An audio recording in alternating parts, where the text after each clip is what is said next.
یہ قرآن یعنی کتاب روشن کی آیتیں ہیں، مومنوں کے لیے ہدایت اور بشارت ہے، وہ جو نماز پڑھتے اور زکوٰۃ دیتے ہیں اور وہ آخرت کا بھی یقین رکھتے ہیں۔ جو لوگ آخرت پر ایمان نہیں رکھتے، ہم نے ان کے اعمال ان کے لیے آراستہ کر دیے ہیں تو وہ بھٹکتے پھر رہے ہیں۔ یہی لوگ ہیں جن کے لیے برا عذاب ہے اور وہ آخرت میں بھی بہت نقصان اٹھانے والے ہیں۔ اور تم کو یہ قرآن اس حکیم و علیم کی طرف سے عطا کیا جاتا ہے۔ جب موسیٰ نے اپنے گھر والوں سے کہا کہ میں نے آگ دیکھی ہے، میں وہاں سے رستے کا پتہ لاتا ہوں یا کوئی شعلہ یعنی ایک انگارہ تمہارے پاس لاتا ہوں تاکہ تم آگ تاپو۔ جب موسیٰ اس کے پاس آئے تو ندا آئی کہ وہ جو آگ میں تجلی دکھاتا ہے بابرکت ہے، اور وہ جو آگ کے ارد گرد ہے، اور اللہ جو تمام عالم کا پروردگار ہے پاک ہے۔ اے موسیٰ، میں اللہ ہوں، عزت والا، حکمت والا، اور اپنی لاٹھی ڈال دو۔ سو جب اسے دیکھا تو اس طرح حرکت کر رہی تھی گویا سانپ ہے، تو پیٹ پھیر کر بھاگے اور پیچھے مڑ کر نہ دیکھا۔ فرمایا، اے موسیٰ، ڈرو مت، میرے پاس پیغمبر ڈرا نہیں کرتے۔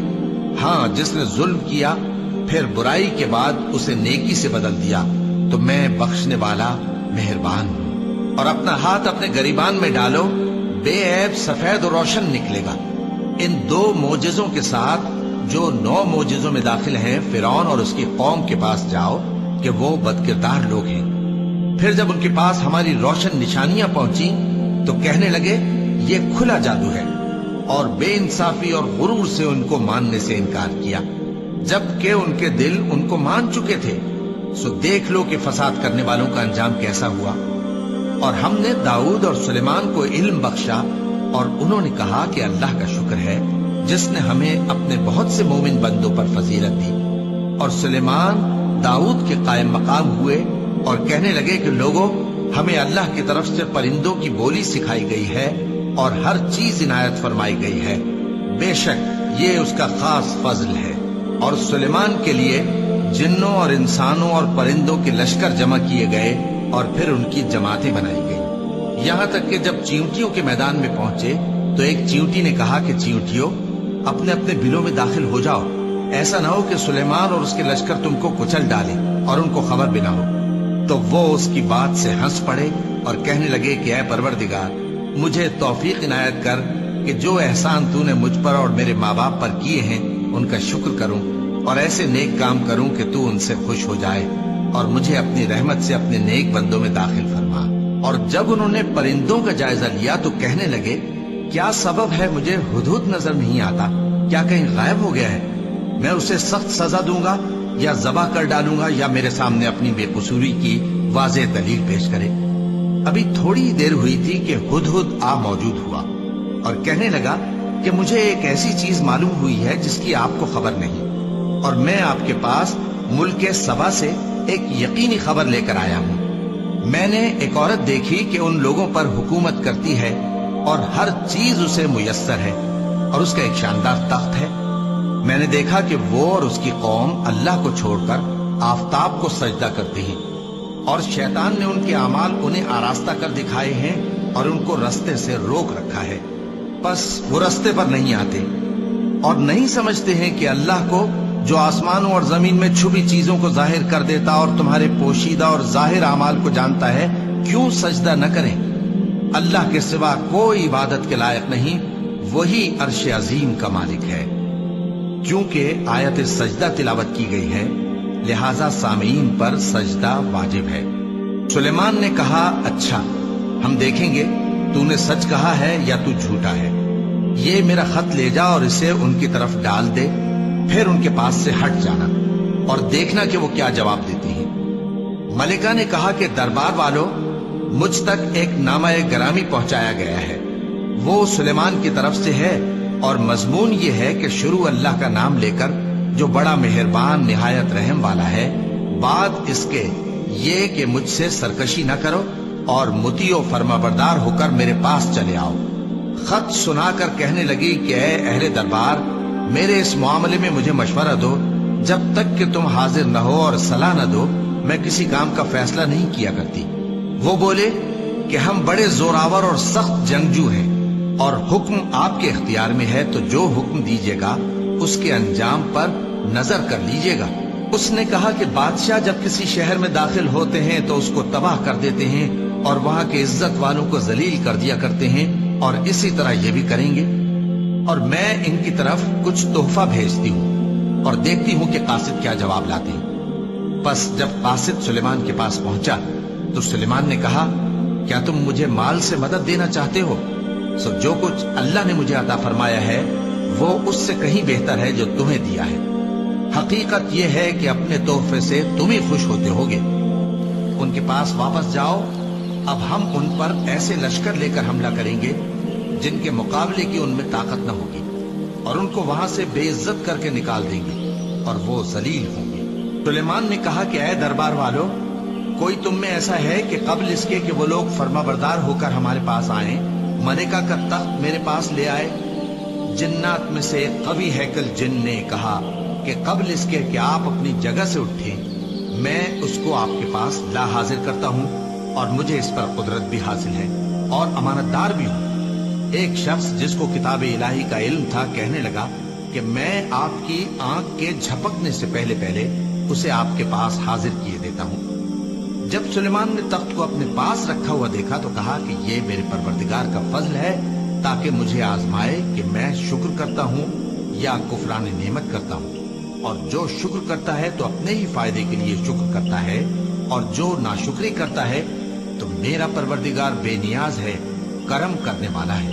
سلیمان نے کہا کہ ملکہ کے امتحان عقل کے لیے اس کے تخت کی صورت بدل دو، دیکھیں کہ وہ سوج رکھتی ہے یا ان لوگوں میں سے ہے جو سوج نہیں رکھتے۔ پھر جب وہ آ پہنچی تو پوچھا گیا کہ کیا آپ کا تخت بھی اسی طرح کا ہے؟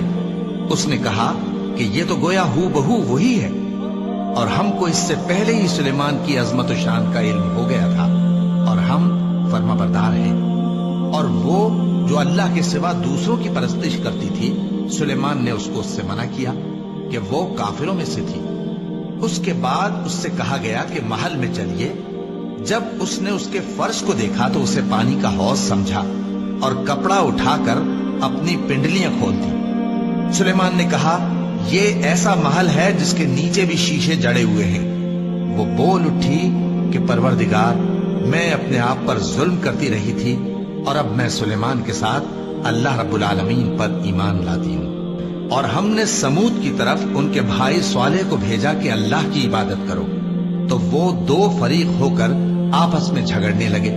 صالح نے کہا کہ اے قوم، تم بھلائی سے پہلے برائی کے لیے کیوں جلدی کرتے ہو، اور اللہ سے بخشش کیوں نہیں مانگتے تاکہ تم پر رحم کیا جائے؟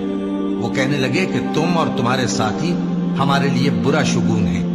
صالح نے کہا کہ تمہاری بدشگونی اللہ کے پاس ہے، بلکہ تم ایسے لوگ ہو جن کی آزمائش کی جاتی ہے۔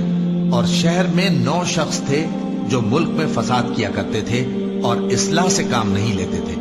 کہنے لگے کہ اللہ کی قسم کھاؤ کہ ہم رات کو اس پر اور اس کے گھر والوں پر شبخون ماریں گے، پھر اس کے وارثوں سے کہہ دیں گے کہ ہم تو اس کے گھر والوں کے موقع ہلاکت پر تھے ہی نہیں، اور ہم سچ کہتے ہیں۔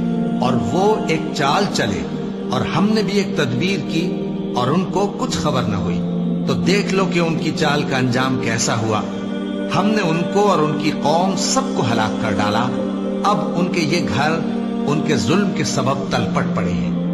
جو لوگ علم رکھتے ہیں ان کے لیے اس میں نشانی ہے، اور جو لوگ ایمان لائے اور ڈرتے تھے ان کو ہم نے نجات دی۔ اور لوط کو یاد کرو جب انہوں نے اپنی قوم سے کہا کہ تم بے حیائی کے کام کیوں کرتے ہو جبکہ تم دیکھتے ہو؟ کیا تم عورتوں کو چھوڑ کر لذت حاصل کرنے کے لیے مردوں کی طرف مائل ہوتے ہو؟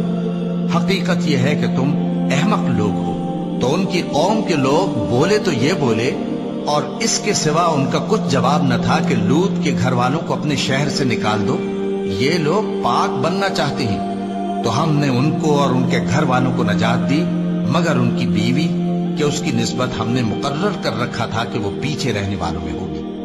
اور ہم نے ان پر مے برسایا، سو جو مے ان لوگوں پر برسا جن کو متنبع کر دیا گیا تھا برا تھا۔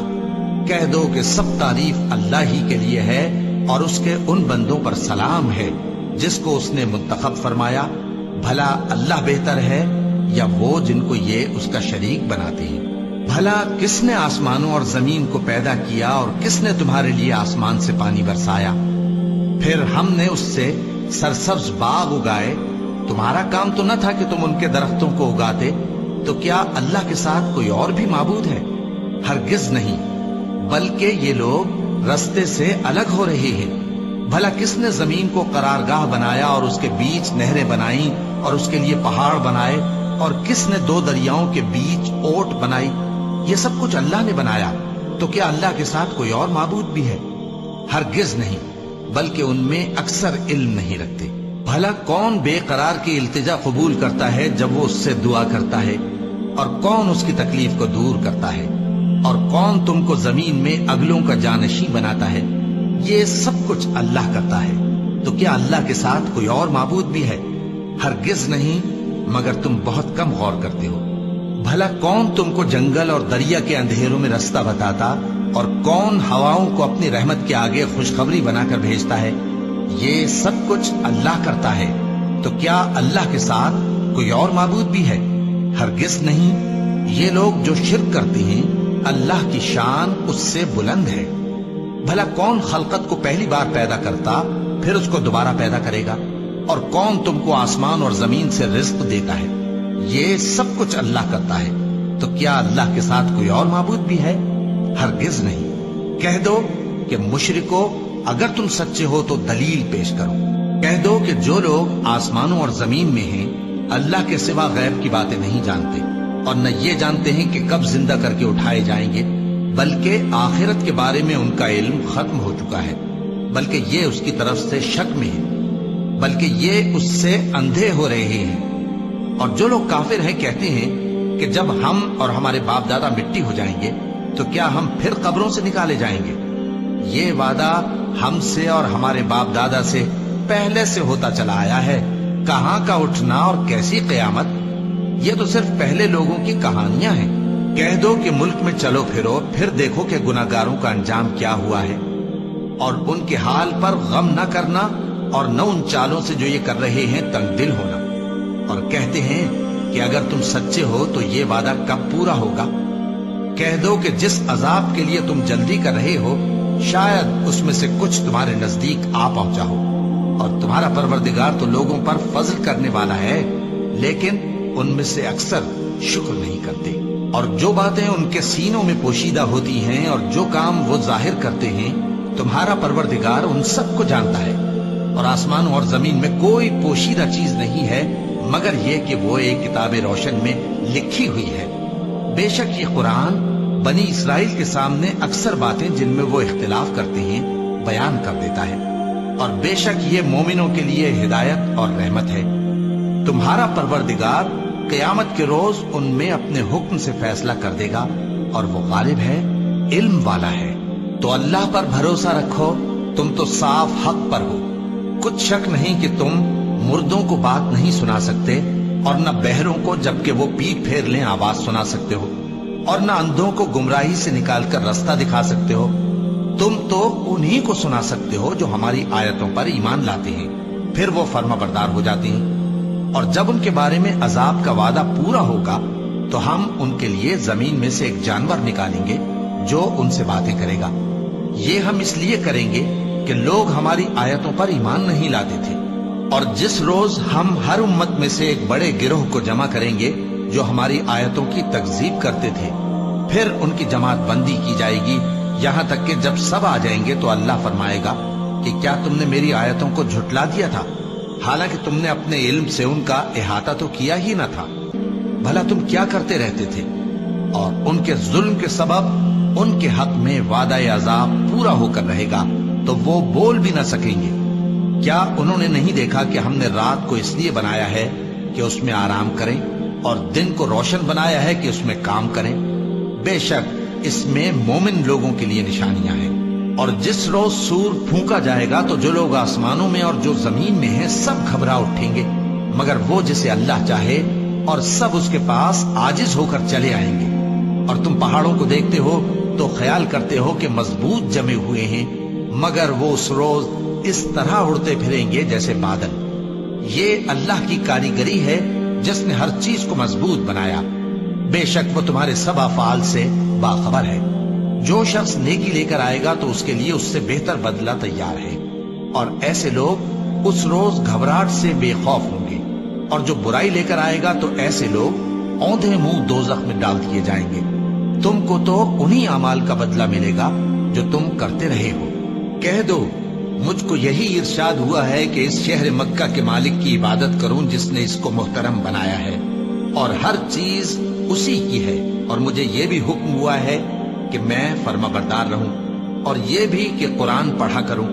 اب جو شخص راہ راست اختیار کرتا ہے تو اپنے ہی فائدے کے لیے اختیار کرتا ہے، اور جو گمراہ رہتا ہے تو کہہ دو کہ میں تو صرف خبردار کرنے والا ہوں، اور کہو کہ اللہ کا شکر ہے وہ تم کو عنقریب اپنی نشانیاں دکھائے گا تو تم ان کو پہچان لو گے، اور جو کام تم کرتے ہو تمہارا پروردگار ان سے بے خبر نہیں۔